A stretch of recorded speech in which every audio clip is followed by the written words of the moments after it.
Një ngjarje e rëndë ka ndodhur gjatë orëve të para të mëngjesit të sotëm në këtë lokal nate në zonën e Kasharit në Tiranë.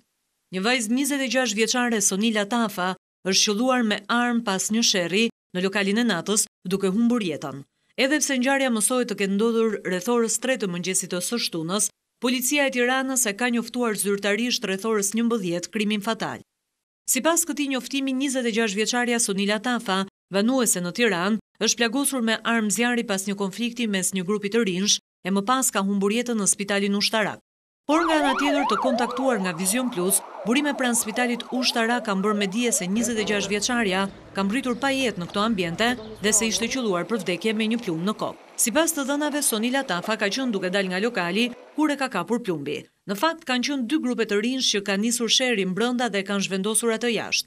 Mësohet se Sonila ka qenë me profesion balerin, por është e paqartë nëse punonte në lokal, pasi burime nga hetimi thonë se ishte shoqëruar me një të punësuar të tillë.